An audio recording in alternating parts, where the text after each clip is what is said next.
Hi, and welcome to the Men on the Path to Love podcast, the How to Heal After the Loss of Your Spouse or Partner episode. I'm Bill Simpson, your host.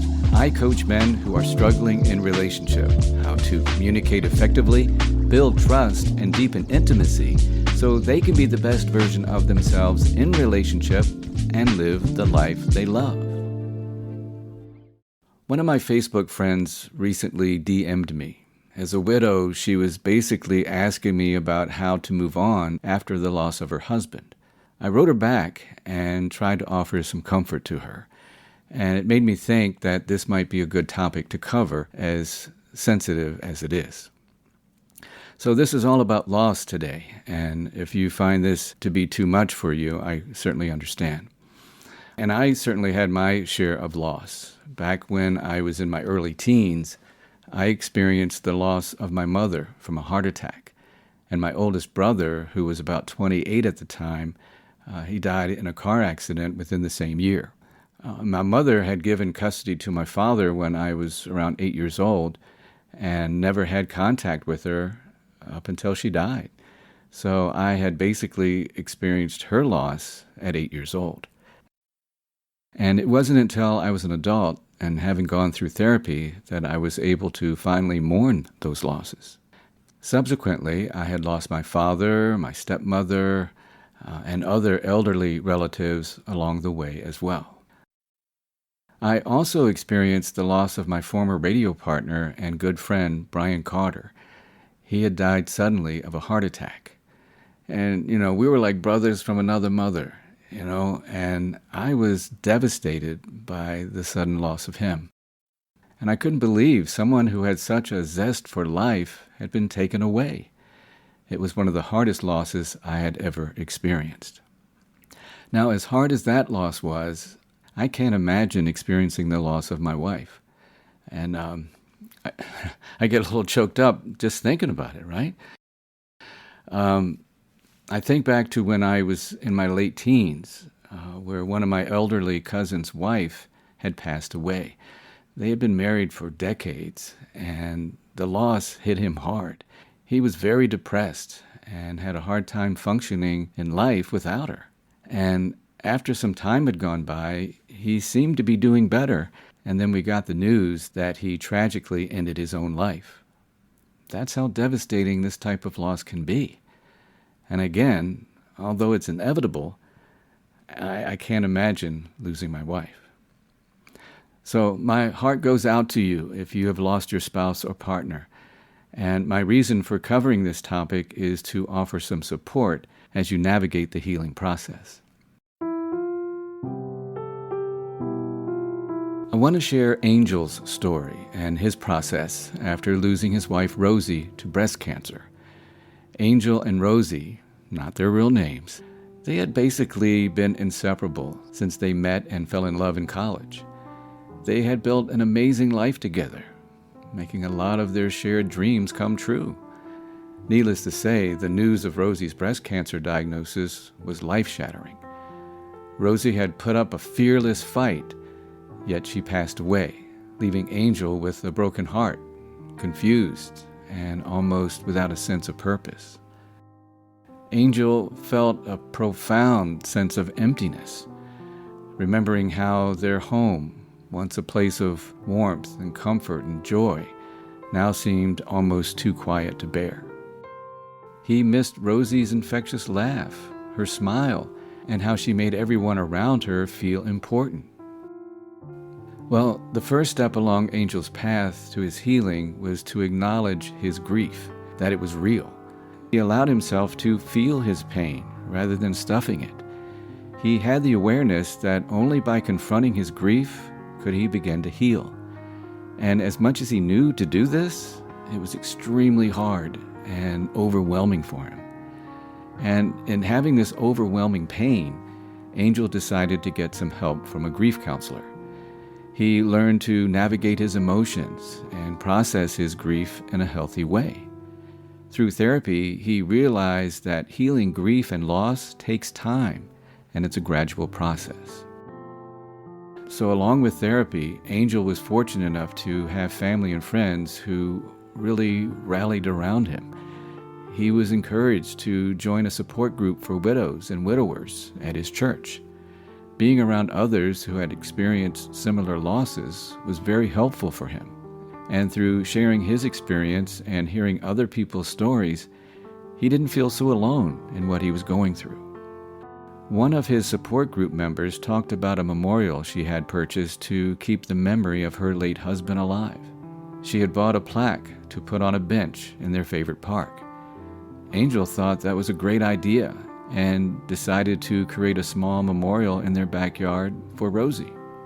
He planted a garden of her favorite flowers and put a bench near it. And occasionally he would sit and recall all the good memories, and this gave Angel a strong sense of peace and a connection to Rosie. One of the most significant steps in Angel's healing path was embracing something you hear me talk about a lot, and that is self-compassion. He learned to treat himself as he would someone he loved and cared about. Now, it wasn't easy, yet over time, he was able to comfort himself through the pain of it all. He let himself feel moments of happiness and joy without feeling guilty about it. He was able to accept that his moving forward was not about forgetting Rosie. It was for his own good. And through self-compassion, he was able to take in the good days and gave himself some grace on the not-so-good days. Well, as time went on, Angel gradually put himself out there socially. He got reacquainted with some old friends. He made some new friends through his support group and some volunteer work he was doing. Initially, it was challenging at times for Angel to go to gatherings, wishing that Rosie was with him, as it often brought back memories of being with her. Eventually, he found a lot of comfort being in the company of others. Angel started doing things that actually brought him joy. He took improv classes, which was something that he and Rosie had had on their bucket list. They loved the TV show Whose Line Is It Anyway? He had a lot of fun doing improv. Another thing that Angel did to feel a sense of purpose with Rosie's loss was to set up a fund for breast cancer awareness and research in her name. This was a positive way for Angel to channel some of his grief and create a legacy for Rosie. Well, as time passed, Angel started to see a future without Rosie. And mind you, not a day went by that he didn't celebrate her life and the love they shared in some way. He took solace and strength in knowing that she would always be a part of him. And as Angel navigated these steps along his healing path, he gradually began to heal. He would continue to stumble along the way, yet he got that grief and loss is a process that takes time, patience, and self-compassion. Angel found a new meaning in life and a path to move forward, always carrying Rosie's love with him to keep him strong, motivated, and inspired. So, navigating the loss of a loved one is hard, period, right? And it's something about the dynamic of the relationship of spouse and partner that makes it especially hard. Psychiatrist and author Dr. Elizabeth Kubler-Ross wrote a book back in the day that was highly regarded. It's called On Death and Dying. In it, she goes through the 6 stages of grief, which I think is something to be aware of, and I'd like to share them with you. Number 1 is denial, the initial shock or disbelief of it all. Then number 2 is anger, which is obvious. Number 3 is bargaining. Bargaining is kind of like trying to make a deal with God or in your own mind, how to gain control and find some type of meaning in the loss. And that could sound something like, oh, if I'd only been with her, maybe this wouldn't have happened, or something like that. The 4th stage is depression, which is certainly understandable. Number 5 is acceptance. In other words, coming to terms with the reality of the loss and start to make adjustments. And the final stage of grief is meaning or reconstruction. This stage is all about rebuilding and finding a way to live a fulfilling, vital life despite the loss. Now, not everybody goes through these stages necessarily. Some people repeat the stages and doing them in a different order. It's just kind of a standard thing that Dr. Kubler-Ross had come up with to help kind of make sense of the process. Now, another thing I'd like to share with you is a handout that I was given called the Mourner's Bill of Rights. One of my colleagues at the health clinic where I work shared this during the pandemic.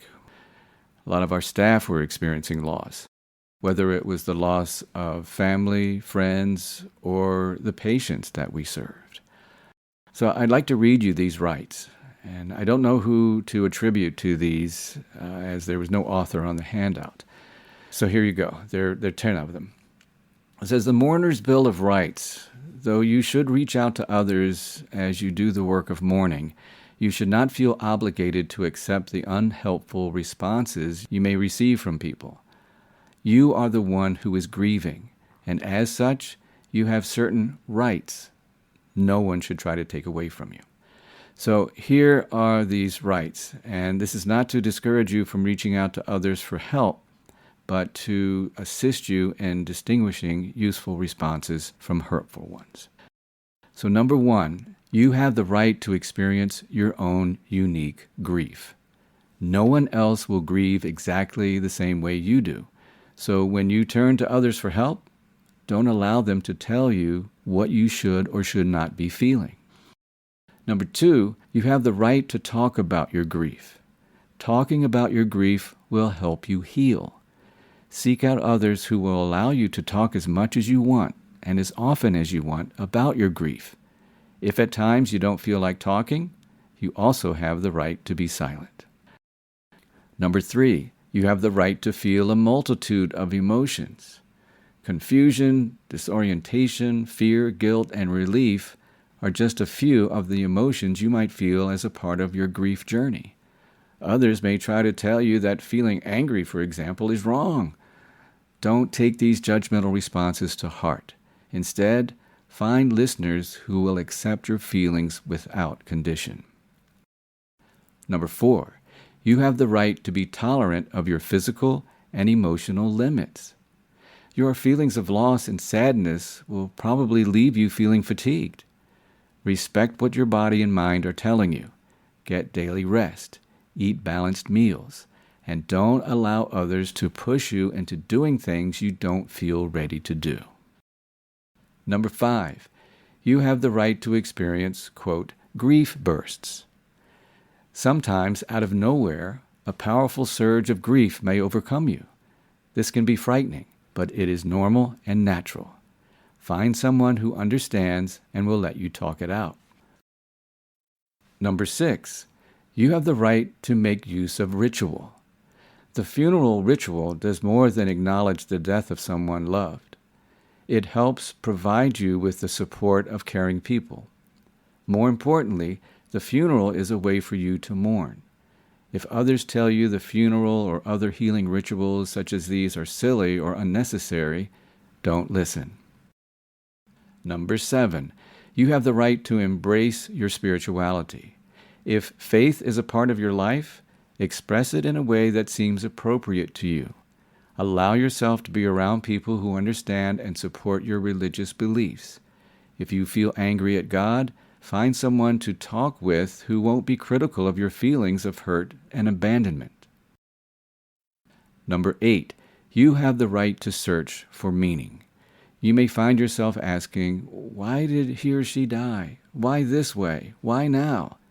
Some of your questions may have answers, but some may not. And watch out for the cliched responses some people may give you. Comments like, it was God's will, or think of what you have to be thankful for, are not helpful, and you do not have to accept them. Number 9, you have the right to treasure your memories. Memories are one of the best legacies that exist after the death of someone loved. You will always remember. Instead of ignoring memories, find others with whom you can share them. And the last one, number 10, is you have the right to move toward your grief and heal. Reconciling your grief will not happen quickly. Remember, grief is a process, not an event. Be patient and tolerant with yourself, and avoid people who are impatient and intolerant with you. Neither you nor those around you must forget that the death of someone loved changes your life forever. That's right. So there you go, the Mourner's Bill of Rights. And if you're experiencing loss, I hope in some kind of way that this brought some comfort to you. Here's a lovely quote from Elizabeth Kubler-Ross, who I mentioned earlier, who wrote the book on death and dying. She says, quote, "The reality is you will grieve forever. You will not get over the loss of a loved one. You will learn to live with it. You will heal, and you will rebuild yourself around the loss you have suffered. You will be whole again, but you will never be the same, nor should you be the same, nor would you want to," unquote. And that's going to do it for this episode of the Men on the Path to Love podcast, the How to Heal After the Loss of Your Spouse or Partner. I'm Bill Simpson, your host. I appreciate you listening. Now, coming up on the next episode of the Men on the Path to Love podcast, it's a bonus episode, a conversation with sex mastery coach Leonard Lowe about men's sexuality. So make sure you check it out. And if you have any topics you'd like to have me address on the show, any issues in your relationship you need help with, if you just want to connect with me, or maybe you want to be a guest on the show and collaborate, just go to my website. You can contact me through there, menonthepathtolove.com. You can email me or set up a free phone call. And you can also download my free cheat sheet, 5 ways to communicate better in relationship. It's all at menonthepathtolove.com. And if you know someone you think might get something out of listening to this podcast, please share the link and share the love. And until next time, keep your heart open and stay on the path to love.